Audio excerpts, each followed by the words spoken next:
Mr. Gustin, how's it going, dude? Good. How are you? Good, man. It's been Awesome. like 3 years since the guys came out into video with you guys. Yeah, it was November of 21. Okay, let's go. Yeah, it's Yeah, great, man. it was super cool. I prepared this like infographic yesterday, and I used one of the photos that the guys took. Just crazy to see how much we've grown. Like back Yeah, then, I think we were doing like 100,000 a year, and then since then we've done like 1.7 in sales. It's just been God's blessing on the company for sure. let's go, man. Cool. Let's jump in. I have historical context, so we don't have to beat around the bush. Absolutely. And also, happy birthday. I saw your post. Just want to Thanks, wish happy brother. birthday. Appreciate Um, it. Cool. Well, I'll be respectful of your time, and I want to make sure I get all these questions out to you. So, one thing I want to pick your brain on is how we should structure our business. So, for context, we have a LLC taxed as an S corp. Second location is a DBA. I know me and Will Kelly are really good friends, and we talk about a lot of the stuff. I asked my CPA what we should do, and she said, "Are you wanting to do a series LLC or subchapter LLC?" Stuff like that. And I'm just trying to figure out how we should structure that if we want to do, let's say, like 12 locations in a 10-year span. How Mm. would you recommend we structure that? I would probably do an S corp, and do it the right way, like actually setting up with articles of incorporation and everything. And then I would set up an LLC for each of the locations. And then that way you can do one tax return. So you don't have to do a tax return for every single location. Because right now, if you do LLCs that are taxed as S corps, like the way you're doing it, you're gonna have a different tax return for every single location. So 12 locations, you're gonna be spending 24 grand a year just on filing your taxes. Yeah. Whereas with an S corp, just doing it all under one, you will take one W-2. So it simplifies your payroll and it simplifies your tax actually prep. Okay. I ran that by our CPA, and she said something like we can have one tax return Mhm. doing it that model, but there would be separate payrolls for each company. Yep. There'd be a different EIN for every single LLC, but the S corp would be the only one that would actually submit a tax return. And then inside of that, you have all your schedules from each of the different entities. What's nice about that too, Sam, is then you don't have to worry about, like, so for example, usually if you have one entity, like let's say it's your one that's starting new locations, if it has like 4 or 5 years of straight negative because it's just starting locations, that can throw a big red flag in terms of IRS. Whereas if you do it all into one S corp and one tax return, the losses can offset the gains of another location very easily. Instead of it just makes it really, really simple. So I'm actually in the process of doing this from like all my businesses. So all my businesses, not just like the location stuff, that's going to go all into one S corp. Okay. And then so I get like GMs and below will have their own separate payroll. Now, in terms of myself, and like, let's say we're not necessarily doing a command center per se, but like we're going to have office help all other locations. What payroll are they going to be on? Like the main location we started, or how would you recommend doing that? Yeah, like there's so many ways you can do this. I would probably, from the sake of like, are you doing profit sharing from the individual locations to GMs? Just the GMs, but with the distribution model instead of profit per se.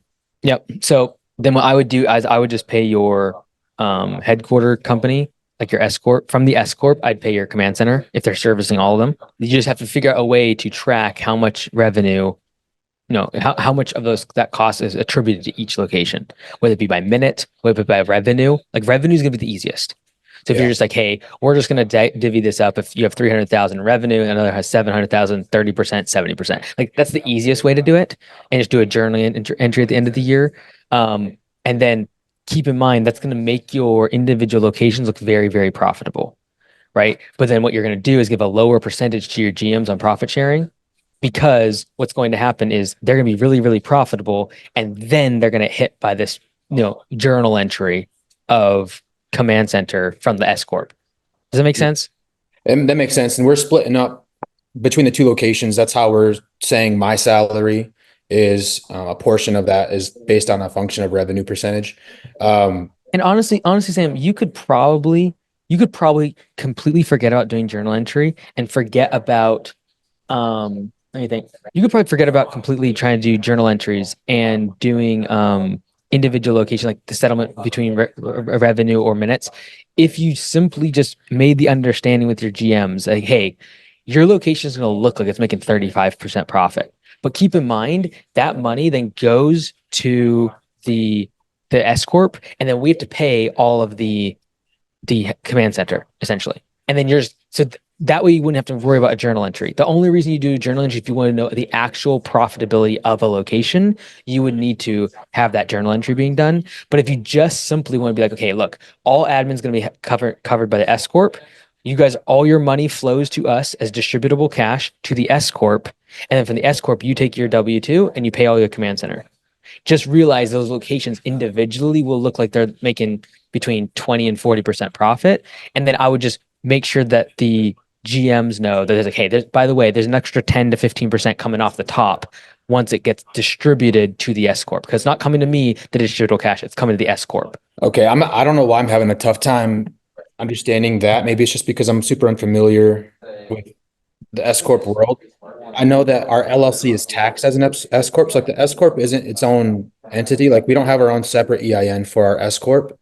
So when I'm hearing you saying like we're going to transfer money to the S corp, how I'm understanding it is we're going to transfer that money to our main location right now because we're kind of treating that as like the hub for everything right now. Yeah, that'll get messy. So here, let me just I'll just write it out for you. Give me 1 second. Yeah, I've just gone through a ton of this, so it's actually very top of mind because I'm doing it all for all my businesses. Give me 1 second. I'll just share this with you. Present with share screen. Okay, run business. Here, I should be able to share this. Okay, so this is my recommendation. And again, you would get 10 different opinions on this if you talk to accountants and attorneys. So I would have an actual S corp here. Well, I mean actual, as I mean like doing actual articles of incorporation, doing minutes annually, like legally really setting this up correctly, because this is going to be the thing that would prevent any sort of lawsuit from getting to your LLCs or to you, is having an actual corporate veil where you have annual minutes, etc. So I'll give you a recommendation for a legal firm too, for like down the road for you. That might make sense down the road for you to help set this up. But then you'd have like each location would be an LLC. I would not recommend, like right now it's working, like your current S corp being your first location, that's going to get really messy. I would recommend breaking it out, and like S corp under this entity, you're going to have obviously an EIN, and that's going to be paying your command center. And then this would be obviously your LLCs for each location. And then basically distributable cash would flow down to the S corp, not to you. And then you would pay your command center from here.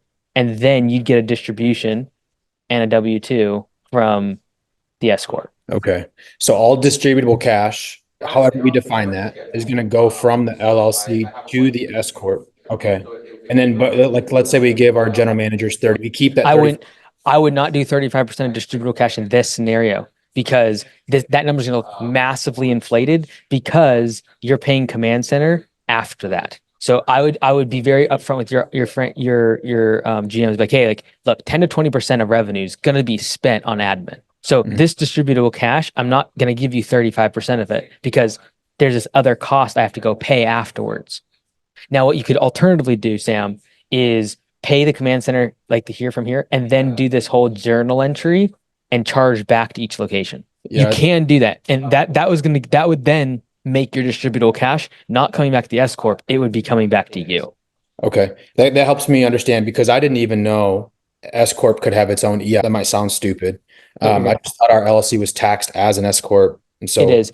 Yep, but a lot of times, like for example, do you have articles of incorporation and do annual minutes? We do it. I don't know if we necessarily track it, right? We kind of just like at the end of the year, kind of like put the Augusta rule and just say we did whatever, but which I don't know if you that rule or not, but you know. Yeah, like little things like annual minutes not being done, which is essentially just saying like, hey, what were the big changes here? How much money did we distribute to the owners, et cetera? Just by not filing that with your annual report, that alone could be an attorney's way to get past the corporate veil and get to you personally. So like people set up LLCs and think they're protected and they don't keep their filing up correctly. It's doing absolutely no good. They get like the corporate veil can get pierced by like you doing personal funds in and out, but it can also get pierced by just not filing correctly annually. And it happens all the time. Yeah. And I don't want to spend too much time on this question, but is that something that keeps you up at night? Is just like with everything you have going on, how do you juggle that? Or do you delegate making sure that's set up correctly? No, it's a defensive measure. I spend as little time as possible thinking about it. Okay, cool. Next I want to ask you, Mike, is I'll provide context after I ask this, but I'm curious how you avoid burnout with everything that's on your plate. A little about me is I lead worship, like you can see my guitar, I lead worship at our church. Business, and then wife, kid, and there's just days, and maybe it's because I'm motivated by different things. But I used to just be like, I would want to stay up until 2 in the morning. I was like, this might sound bad. I was like, if I was single, I could do a lot. Like, I'm not, but I'm not. So um, I feel bored now. I'll be sitting in the office and I'm kind of just bored and like twiddling my thumbs. Like, I don't really want to send an email or, curious how you avoid that. If you've encountered that, how do you get past it? If you can kind of break that down a little bit. There's a few different questions. Like in terms of, give me a more, because there's like five in there. Give me Sure. one. Give me How one. did Now that I've accomplished the goals that I've envisioned when I first started it, now that that's like a reality, I'm bored and I feel burnt out because maybe I've lost my purpose and I need to restructure my purpose. Yeah, How so would I'd say like getting really, really clear then like what's the next hill to conquer because you've been in go mode, like climb mode for so long, and then you like reach the pinnacle. And if you would have said 5 years ago you'd have what you have today, you'd have been like, oh, I'd be thrilled. Well, now you reach the top of the mountain, and now you're just like, Yeah. it wasn't reaching the hill, reaching the top of the mountain, it was the climb. It's like Hmm. you're just gonna have to figure out what the next hill is, and that might not have anything to do with the business, right? And so, restructuring your perspective according to what your goals are in terms of like, church involvement, the family, like those are other hills you can conquer, or you have the business, you can, just change your business goals. No one said you can't now do 12 locations, whereas 5 years ago you've been thrilled with one or two. Yeah. Um, and so like defining that I would say is first. Secondly is like in terms of the burnout side, it's just like, look, no one's forcing you to have these goals. So you made the decision. And if it's burning you out by having big goals, then lower the goals. And like burnout is simply the function of like what will keep 95% of people doing from what the goals you're set out to do. And so if you're gonna have the massive goals, it will come with a ton of sacrifice, like pain and stuff. But if you're having like you're kind of saying both things, like you're kind of burnt out, but then slash, I've kind of reached what I want and I don't know where to go next. Exactly. And I'm kind of curious, and maybe the simple answer here, Mike, is that obviously our brains are different. For me, if I was balancing everything, I would feel like a weight on my chest. Do you feel that at all with everything you're doing? Because I'm trying to balance it. Well, just because you have so much, right? So you have like, let's say, I don't know how many companies you have. Let's say you have 10 companies. Yeah, but see, if I felt that way, like it's my problem. I created it. Like I can undo it, right? So it is ludicrous to be like, oh man, like I've created all these businesses and I have all these real estate things and employees and like it's so great. Okay, then go fire a bunch of people. Downsize the business. Like, what do you want in life? Do you want the stress of having to manage all these things and be responsible for all these things, or do you want the stress of not having money, not having people that love you, and not being able to provide for the people that you care for? Yeah, I think mine is I don't want to let people down. So if Yeah. I want my vision to be big enough where others can fit with inside of it. And so if I commit to growing something, but then I'm like, I don't know if I can do this, which I don't feel this way about my lawn care business, but I'm just curious if I ever get to a spot where, I feel like I have 12 locations and you have 10 different business. I mean, you have 100 and whatever locations. I was just curious if you ever felt that way and if you've done anything to shift your mindset about it. And it kind of just sounds like Just fall in love with the climb. Realize that like the currently you've always been like, I will need to get to this goal and I'll be happy. You get there and you just realize like, oh, like this is super unsatisfying. And the climb is what you start to love. And what's cool is when you financially can kind of like cross that check that off your box and be off the list and be like, okay, I'm financially secure. Now you can actually just focus on the climb. And that is a little bit more rewarding. And then if you're completely addicted to it, you just constantly stay living on the edge. Okay. Gotcha. And then I'm looking over here because I have all my notes over here. There's a question that kind of feeds off of that. I don't know exactly where it's at, but how did you navigate going from being in the business every single day? And I've heard videos where you say I only show up to a location maybe 1 hour a week. How did you navigate that? Were your managers kind of salty? Was the standards more loosely held because mom and dad is gone? Um, how did you navigate that shift? Yeah, so like now I don't go to any of my locations at all. But in terms of like making the transition is you just make it incentivized for them. So it's like, hey, like when I don't have to show up anymore, you're gonna get extra 5, 10% profits. You're gonna get a raise, right? So I just made it where it's like if I have to show up, you're gonna make less money. And if they're money motivated, it's easy because they're like, yes, I would rather have an extra 10, 15, 20 grand a year and Mike not show up than him show up for an hour a week and just be a pain in my butt. So, assuming that they have, like, say, for example, what I would probably do if I was you is like, hey, after 1 year, your pay will go to this if I'm only showing up X amount per week. And as soon as I am out of daily operations, I don't know who you're hiring, I don't know the marketing, and nothing's being handled, then these are the benchmarks. So you just want to benchmark it. And then I would keep in mind that you're eventually going to need regional managers between the two of you. So they'll take a big brunt of that and that'll be their job. Right. But if you're going direct to GM to you, then you want to have some sort of incentive for them. Yeah. And without finding the document and sharing my screen, that's kind of how we have it set up, where if we did 12 locations, two regional managers, each regional manager covering down on 6 GMs, and then going up to the CEO, whether that's me or whatever. I like that because coming from a military background, like the chain of command, one thing I kind of like paint the picture for my guys is there's a commander's intent. And so if you have like the commander has 150 people underneath them, you can't have a private come up to the commander and voice his concerns. Like there's got to be a chain, or else the commander can't actually accomplish the mission and do what they got to do. So I'm 100% with you on that. How do you organize your systems? I get what a system is, but I'm curious, how can we organize it to where somebody can simply go like pull up if they they have a question?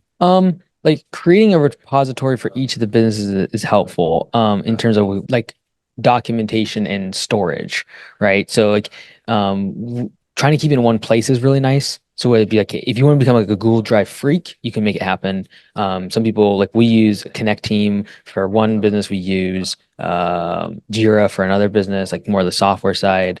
So it's like having a repository is nice, making a searchable database, things like that.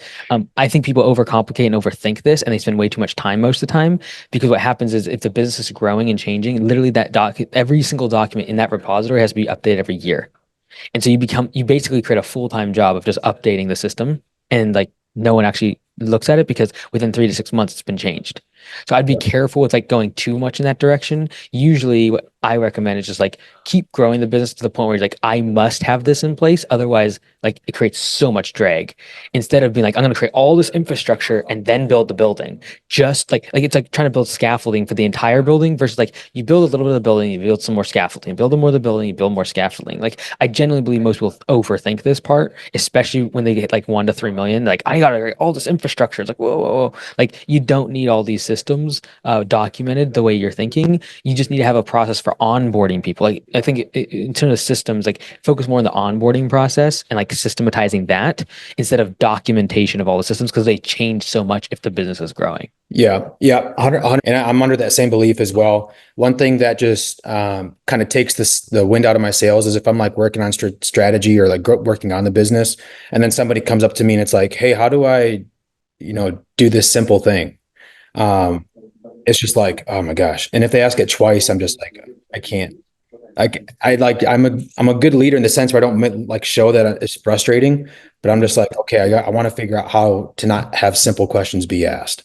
Yeah, so if you made like a Google Drive, like, you could make this really simple. It's a Google Drive. So it's like, okay, one folder is Command Center. You open it up, it's like, okay, there's 10 functions. There's billing, there's invoicing, there's scheduling. And inside of those, it's like how to schedule a recurring job, how to schedule a project-based job, how to schedule a job. Every little, you create looms, you create screen recordings for every single thing. And then anytime someone asks, like, oh, that needs to go into the binder, or that needs to go into the Google folder, right? So I do the same thing with like the franchisees. Anytime there's a question, I'm like, oh, that should be answered in the training. Okay, I just have an ongoing list. I'm constantly adding to what needs to go into training, what needs to go into training. And then either A, is this a document that needs to be in the initial training, or is this something they're going to experience later on? It needs to be in like the back end academy, or in your case, a Google Drive. Okay, cool. That answers that. Now, a question I have, I've asked you this one already when you're doing like the P4P webinar. I've asked Lee this question. I've asked P4P staff. I get the same answer, but it doesn't make sense to me. So I want to figure out how to do manual adjustments without impacting labor efficiency. And so labor efficiency is budgeted hours completed divided by clocked. But if we add a manual adjustment, we add it to the P4P, that manual adjustment doesn't hurt the employee's P4P, but it would technically hurt the labor efficiency metric, because clocked hours stays the same whether you do manual adjustment or not, but there's zero change to a budget hours completed, right? So if like we wanted to give somebody manual adjustment for an hour of maintenance, they're clocked in, but it's going to hurt their labor efficiency. Does that make sense? Yeah. The reason for that is because if you allowed manual adjustments to go in factor B, so a company could look really efficient Yeah. and in reality not make money and skew that number. I'd Mhm. rather that number be true to what actually budgeted hours is being completed per clocked hour in the business. And yes, that will mean individual employees will be impacted if they have manual adjustments for like sharpening the blades or doing other shop work. And I'm okay with that inefficient that lack of accuracy, but I want as a whole to know what that percentage is and know that it's not being skewed by like a general manager being like, oh yeah, the entire guy, like everyone today is just going to do shop maintenance. And I'm like, man, their efficiency is great. They're crushing it. And I actually drill into it and the business is unprofitable because they're spending so much time being paid for non-revenue producing work. Right. But if the whole company was doing maintenance, they would actually look really inefficient because they've Yep. added 10 clocked hours with zero budgeted hours. Which is Right. the actual truth. Right. But okay. Wouldn't that, so we have a thing called a contribution score bonus. Because I think labor efficiency only shows a certain picture. Mhm. So we have budgeted hours completed multiplied by labor efficiency. We call that our contribution score. And Okay. so we have that metric truly shows the top performer. Um, if we have somebody that's doing manual adjustment because they're actually changing blades and getting more money, they would actually be disincentivized to do additional work if we have bonuses based off of labor efficiency. Yeah, if you're bonusing it, then yeah, you could be careful of it. So like I would probably in that case make a budgeted hour or like whatever their time was spent, I'd make it a but like if you just assign a budgeted hour to it, now it becomes efficient. But then that would skew the data on how many, like, what our labor revenue would be, right? No, because efficiency score is just budget hours divided by clocked hours. So the efficiency score, if you're trying to keep that tried and true, you would be fine to just add budget hours for whatever. And this is what we're doing now at our shop for maintenance. We're not being like, oh yeah, just clock your time. We're saying it is going to take you one budget hour to do those 4 trucks. One budget hour, it's a job on their schedule. So then I can treat it like a job in terms of efficiency score. They might get done in 45 minutes, it might take them an hour and a half. And so this really puts more pressure on the general manager to chunk down how long should these tasks take instead of, this is what I really don't like about manual adjustments. It's like, oh yeah, just clock your time. So I'm a big fan of like, okay, how many budget hours does it take to spray the shop? How many budget hours does it take to change the blades? How many budget hours does it take to wash the truck? Like if you actually can chunk that down, then you actually have a metric by which P for P is actually operating even in maintenance. And they can And when still you, have yellow slips. yeah, what beautiful feature there. I love that. In P for P, you add a budgeted hour, you sign a labor rate of zero, so it doesn't impact the labor revenue metric. I would assign a labor rate that you would correspond with your regular services. If you really are wanting that labor rate to be accurate, like the effective hourly rate, if you want that to be accurate, you'd have to also assign a per hour to it. And I don't think it's a bad thing. Like they're not producing revenue, which you want to be careful of. But I don't think there'd be any problem with putting a labor rate in there. To me, it shows it would jack up your effective hourly rate. So like if we wanted to see how we're profitable, we would take our effective hourly rate minus our break even point per clocked hour. But if we're assigning a labor rate to non-billable work, that would skew that data. Yeah, then you could just leave it zero. If you're really worried about leaving the effective hourly rate correct, I'd put the budget hours in and leave the rate at zero, so that way your efficiency score would be correct, but then your effective hourly rate would also be correct. Okay, cool. Yeah, I didn't mean to make that super complicated. It's No, just you're because good. that has confused me Like I what we was do in Copilot is we just set their P for P for shop maintenance as zero. So, but then the budget hours can be assigned. So I can do one budget hour of shop maintenance, whatever, and they get done in 45 minutes. They clock in and out like a regular job. okay. Because Perfect. I just got tired of like all of a sudden it taking like 4 hours to spray the shop. I'm like, what in the world? Yeah. Yeah, for sure. That would annoy me as well. Um, do you how do you go about, I would assume you set up an annual budget, per location. How do you go about doing that? Like we have a budget template and everything. I'm not asking to see yours at all. How do you go about setting that up with like your GM or communicating that to your GM? What percentages are you looking for to like, what is like a red flag on equipment maintenance or whatever? How do you go about setting that up? Yeah, I don't do budgets for my locations. The reason is because all I need to know is, are you in profit mode or in growth mode? That's going to set the budget. Because if you're in growth mode, you essentially have an uncapped budget if you're in growth mode, which means if you keep hitting capacity, I'll buy you trucks, I'll buy you equipment, I'll do whatever you want. And then if you're in profit mode, then it's like, okay, I need to know your labor efficiency score. I need to know your close ratio, and I need to know how far you're booked out. They're like really the only three things I need to know. Because between those three things, I can determine if you're in profit mode or growth mode. And so, in terms of budgeting, I'm looking much more at percentages. Like, for example, if more than 50% of revenue is going to wages, that location will never make money. Like those are the things I'm looking for. I really don't do a lot of budgeting, because like, am I really not going to buy the mower when I need one because it's not in the budget, but I'm in growth mode? It makes no sense. So Yeah. it really comes down to like, I would be much more looking at cash on hand if you're in growth mode versus like, okay, can we afford the mower? Yes, we can because we have 1 month of payroll in the bank. Anything above that, we're willing to spend. I'd be putting more like caps and checks and balances instead of doing a budget. That's just what I do though. Okay, my follow-up question to that, Mike, would be how would you set your hourly rate if you don't actually know like what your break-even point is roughly going to be based on budget? You just use the previous year's expenses and maybe add a few percent just for wiggle In terms of room. my hourly rate to the customer, I'm much more looking at P for P. I'm trying to get that percentage of my base pay going towards the hourly rate to the customer as low as possible. So when we raise prices, I just don't look at my budget to determine how far I can raise my prices. Right, I'm raising my prices as high as I possibly can based on my close ratio and whether or not I'm in growth mode or profit mode. And so, I'm gonna be incentivizing profit, and I'm going to like I just don't think about budget at all. I really don't. So yeah, so this is how you oversimplify everything because if going back to the first question I asked or second question, this is when I start getting like stressed is because I think I read too much into a situation. Like I want to know exactly based on how many estimated clocked hours I'm going to have, what my break even point is. This is how much profit I want this location to be. So let me like add it to it. Like those are all defensive measures, right? Like I really believe that like there's so many things that get talked about that are defensive measures, right? That don't actually move the needle. Like knowing that break even point isn't going to change your profit and loss statement. What will change your profit and loss statement is selling more jobs, doing it more profitably and more efficiently, and at a higher price. So I just focus on those four things instead of like this other metric that will change all the time. Because when I raise prices, now all of a sudden that break even point is going to change. If I get more customers, if I'm in growth mode, it's always going to be changing. And so I would just really focus, like simplify everything. It's like I know that if I can produce this product to the customer at an efficient labor, so I'm really looking at labor, and I can be booked out far, therefore allowing me to be able to raise prices because of a high enough close ratio, I'm good. That's why you only need those three things. okay, got it.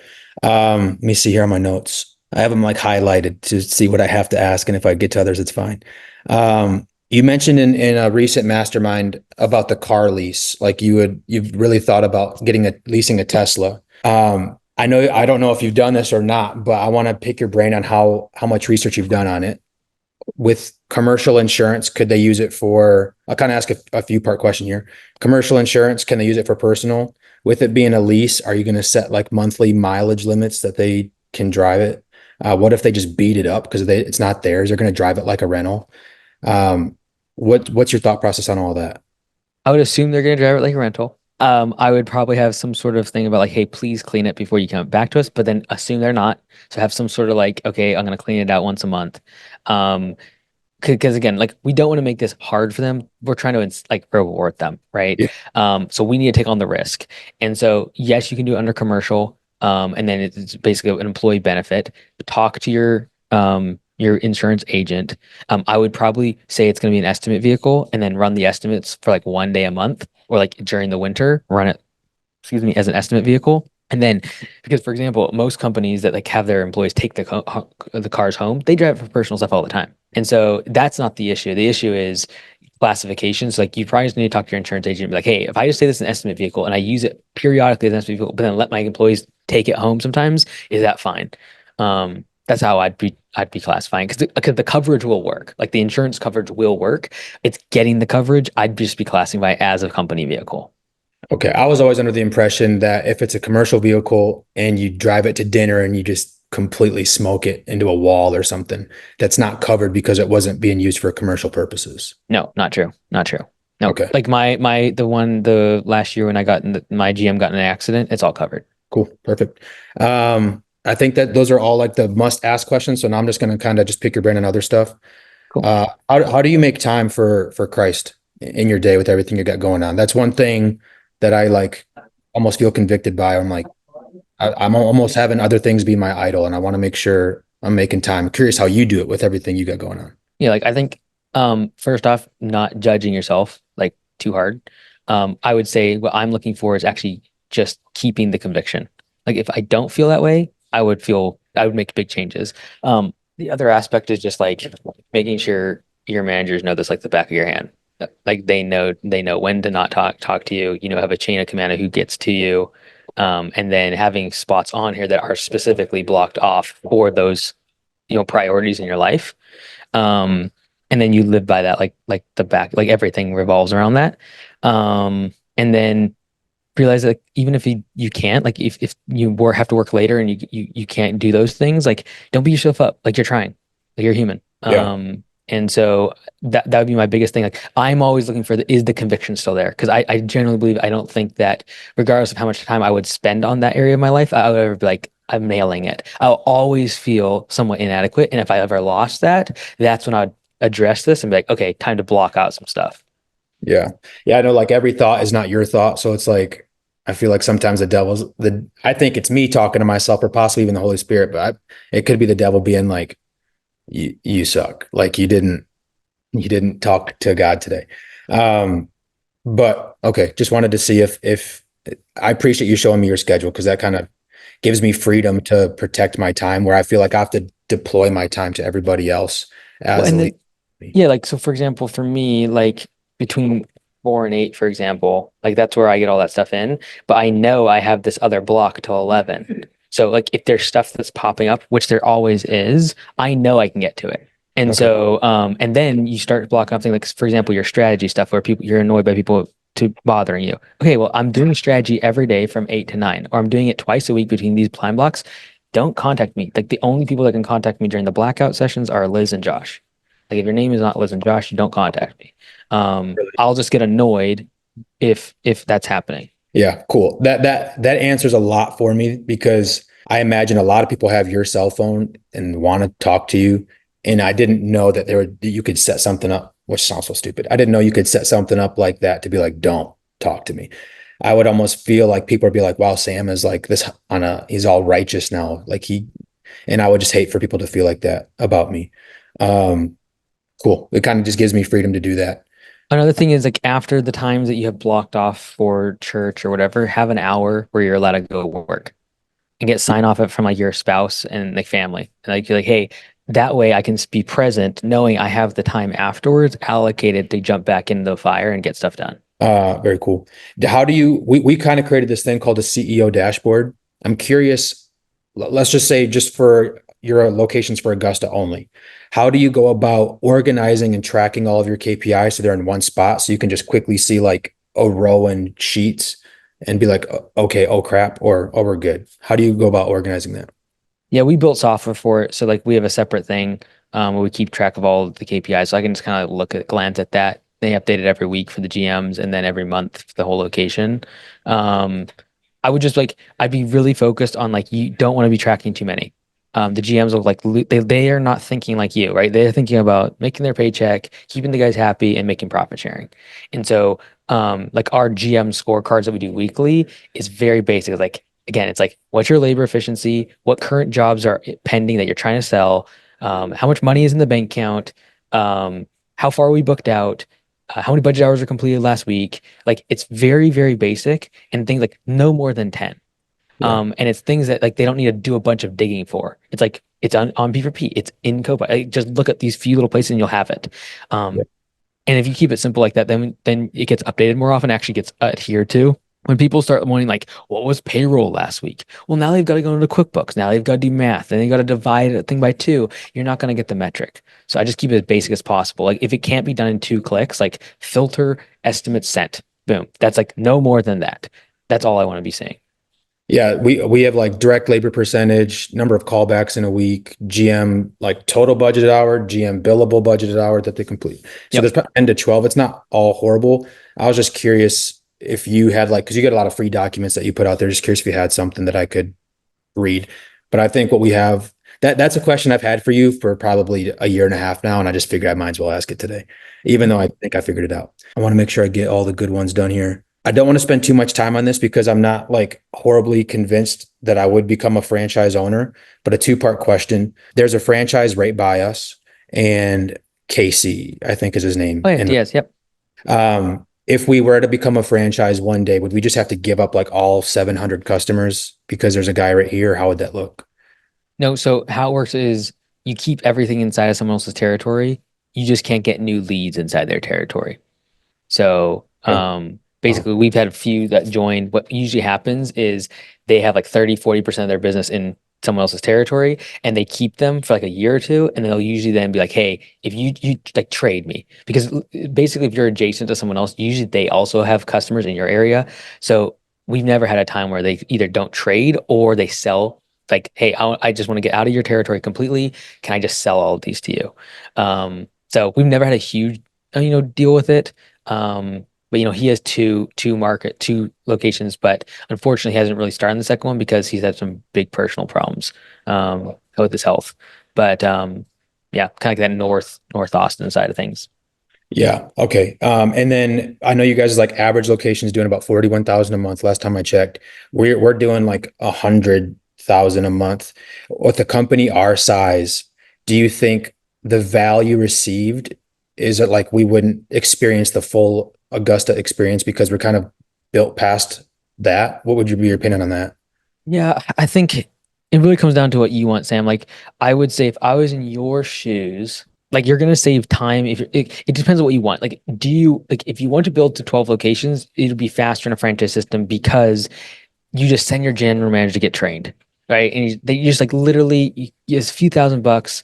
You send them here, they get trained, pay for their hotel, and they're back.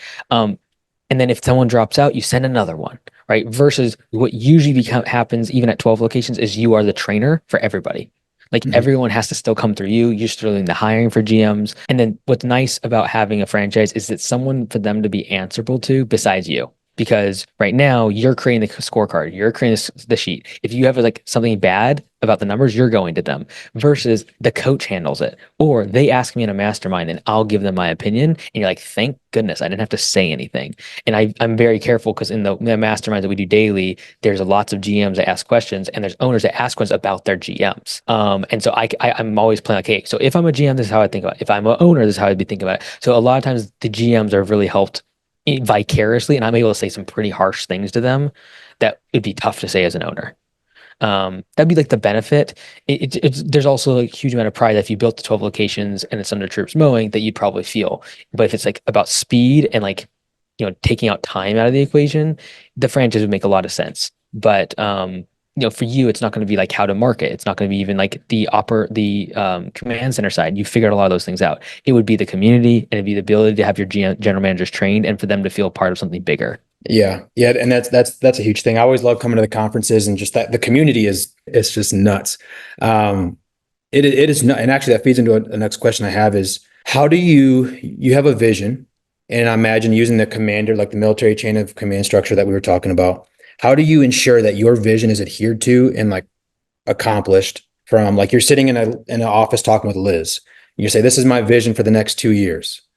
Go. Like, how do you make sure it's done? And how do you make sure it's communicated to the newest hire in Oregon? You know what I mean? Yeah, like standards are always created by firing. Until then, they're just suggestions. And so whether it be an executive, and we've had to do that in the past year, that doesn't adhere to the values, that you just fire them. If it's a franchisee that doesn't adhere to the values, like you just release them immediately. We just did this 2 months ago with an owner that wasn't cooperating with owners next to him. It's like, okay, you're out. Here's all your customers. Leave. Get out of here. And so that creates that's why the community is so strong because they know I will literally fire franchisees, I will fire customers, I will fire employees, I will fire executives if they're not adhering to it. Okay. And then I have like 3 or 4 more questions and we can just zoom right through them because now Yep, I think we have 6 minutes. you're good. Uh, master production rate. How do you, as far as I'm tracking, there's not like a master report that we can pull from Copilot on exactly how long properties are taking. How do you go about figuring out like, hey, 5,000 square feet for a 2-person crew, this is what it is on average. How do you do that? Like we'll have visit reports down the road, which would be helpful for like individual properties, but you're asking like as a blended, I would like what I did way back when was literally just took all my customers, did a custom field for square footage, and I took their price and I just put them on an Excel spreadsheet and literally just got a dotted graph of where they're all at. And like if that's like it's the easiest way to raise prices, it's the easiest way to come up with the actual real production rates is literally just doing a scatter plot of your square footage versus your price.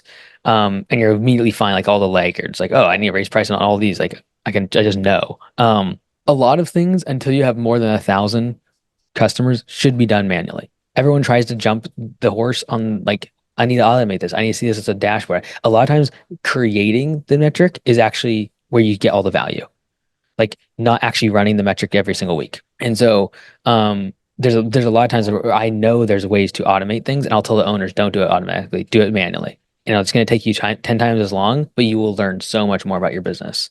Yeah. And so, like for example, the square footage thing is super nebulous because certain parts of your market goes way faster because there is no ditches or there are no gates, there's no fences. So like if you're going to have all of these asterisks next to a piece of data, it means nothing. And you're like, well, then I'm going to have to segment it. Okay, now we're going to spend so much time on this versus just being like, okay, we're going to raise prices across the board and 10% of people are going to leave. And then the time savings of you and your managers and all this analytics and like, well, this person, they've been in this for a long time and they don't have a lot of gates. That's why it's lower. Like all this other stuff, like all these asterisks that come with the data is what I don't like. That's why I was like, just focus on how far am I booked out? What's my close ratio? Oh, it's exceeding. Okay, great. We're going to raise prices. That'll reduce demand and it'll increase my profits. Yeah. I just want to stay away from like artificially creating budgeted hours. And then the guys are at capacity, but then they get out at 1 p.m. every single day.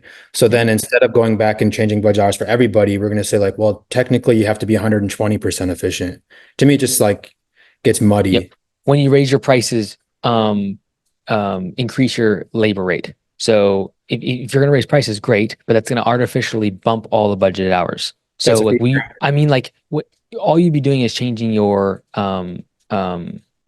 P for underneath item and services, just go to the P for P rate and change it from 80 to 100, for example, if you're raising prices.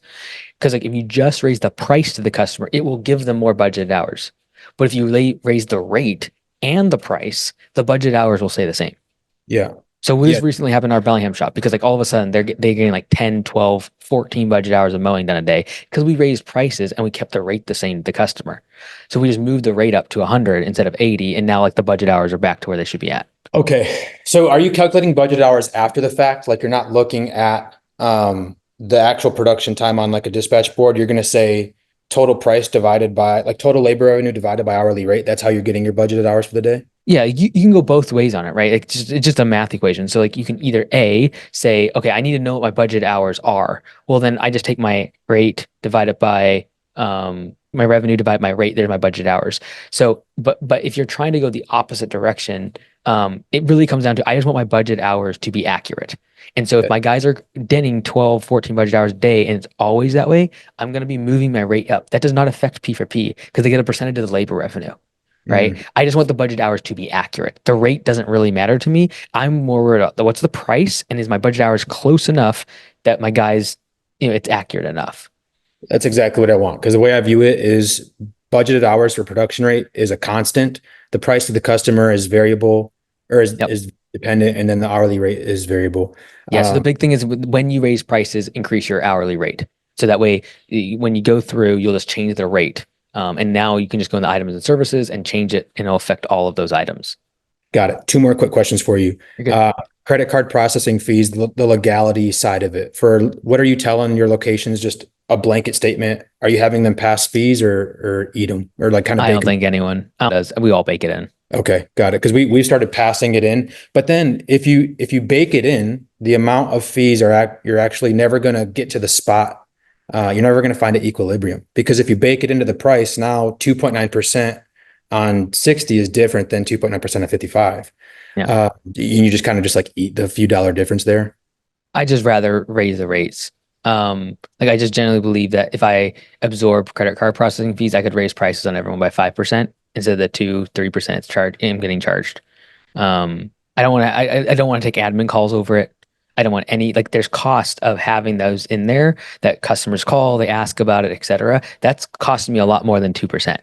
So I would personally just bake it in and increase my prices. And then I would probably do that next time you raise prices by like 15 or 20%. Just bake in the value add to the customer. One of them is you will no longer have to be charged processing fees. Yeah, Boom. that's beautiful. Last question.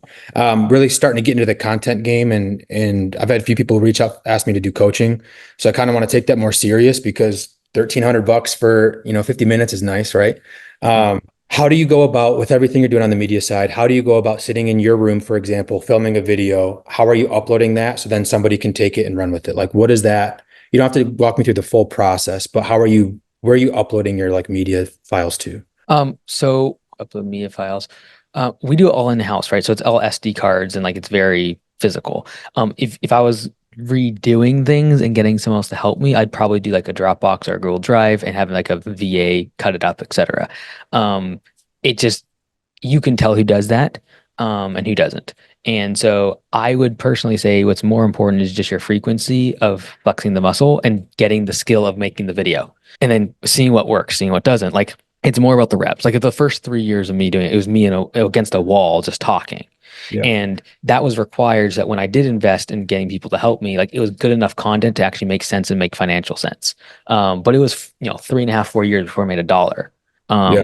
And those are really valuable times because it's a way for you to be able to practice and flex the muscle without any sort of consequence because you're not asking for anything, right? So Mhm. so for example, Alex Hormozy, most of you will know him. He's like, I don't have nothing to sell you until he did, right? But he had 4 years, 5 years online where he could just pitch it, like just flex his muscle and get the repetitions in. So I'd focus more on like making the video, how you present that, like how you publish it.